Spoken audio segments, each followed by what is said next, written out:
شریعت مطہرہ نے غم کے لیے حدود مقرر کر رکھی ہیں، ٹائم پیریڈ مقرر کر رکھا۔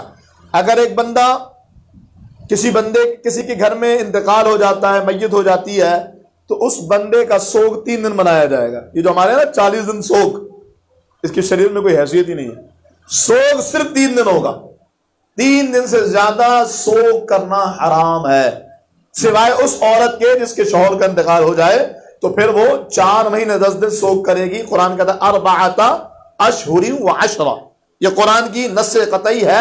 جس کے شوہر کا انتقال ہو جائے تو وہ 4 مہینے 10 دن سوگ کرے گی۔ اس کے علاوہ کسی کے بھی انتقال پر 3 دن سے زیادہ سوگ کی اجازت نہیں ہے۔ سرکار کی زوجہ محترمہ ہماری ماں ام المومنین جناب سیدہ ام حبیبہ رضی اللہ تعالیٰ عنہ، ابو سفیان کی بیٹی اور جناب امیر معاویہ رضی اللہ تعالیٰ کی سگی بہن ہے۔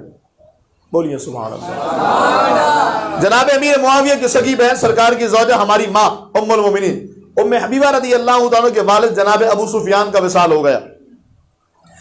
وصال کے 3 دن گزرے، جناب ام حبیبہ رضی اللہ تعالیٰ عنہ نے غسل کیا، نئے کپڑے زیبدن فرمائے اور خوب تیار ہو کر کے آپ لوگ عورتوں کے درمیان میں آ کر کے بیٹھی۔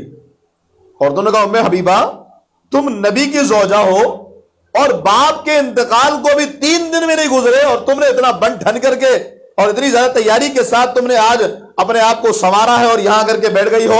سیدہ ام حبیبہ نے فرمایا نبی کی زوجہ ہوں اسی لیے ایسا کر رہی ہوں۔ کہا نبی کی زوجہ ہونے سے اس کا کیا تعلق ہے؟ کہا دیکھو شریعت مطہرہ نے سوگ کی صرف 3 دن تک اجازت دی ہے، اور چونکہ میں نبی کی بیوی ہوں اس لیے مجھ پر لازم ہے کہ میں احکام شرع کی پابندی کروں۔ یہ ٹھیک ہے کہ باپ کے انتقال پر سینہ پھٹ رہا ہے غم سے، لیکن حکم شرع یہ ہے کہ 3 دن سے زیادہ سوگ نہیں کیا جائے۔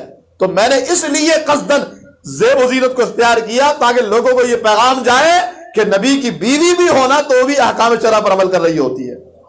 شریعت سے کوئی بالا تر اور کوئی بری الذمہ نہیں ہے، احکام شرع پر ہر ایک کو عمل کرنا لازم ہے۔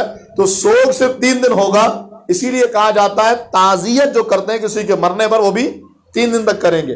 اگر کوئی بندہ قریب رہتا تھا اور وہ تعزیت کرنے نہیں آیا ہے، اس نے تعزیت نہیں کی، تو اب 3 دن کے بعد تعزیت حرام ہے۔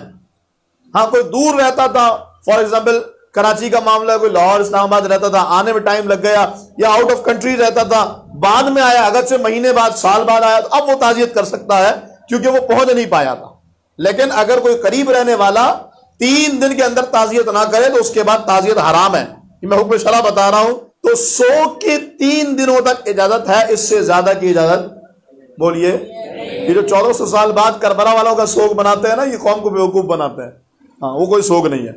اچھا اسی طریقے سے ربیع الاول کے مہینے میں جو کہتے ہیں جی 12 ربیع الاول کو تو حضور کا وصال ہوا تھا، صحابہ کرام پر قیامت ٹوٹی تھی، صحابہ کرام تو رو رہے تھے اور تمہاری خوشیاں منا رہے ہو۔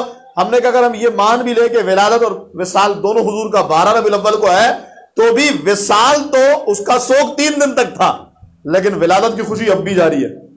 اور میں آپ کو عرض کرتا ہوں، اس کی دلیل بھی عرض کرتا ہوں، سوگ 3 دن تک ہوتا ہے اور خوشیوں کے لیے کوئی ٹائم پیریڈ نہیں ہے، جب تک چاہے تب تک منائے۔ آپ دیکھیں اقبال ڈے اب تک منایا جاتا ہے، نہیں مناتے؟ ابھی ہم نے 5 شعبان کو یوم ولادت امام حسین منائی۔ کیوں بھائی؟ امام حسین کی ولادت کب ہو گئی، اس کے بعد کربلا کا واقعہ بھی ہو گیا، اتنے بڑے بڑے سانحات بھی ہو گئے، پھر بھی ہم امام حسین کی ولادت منا رہے ہیں۔ وجہ اس لیے کہ سوگ کا تو ٹائم پیریڈ ڈیسائیڈڈ ہے، لیکن خوشی کا کوئی ٹائم ڈیوریشن نہیں ہے، جب چاہے جب منائے۔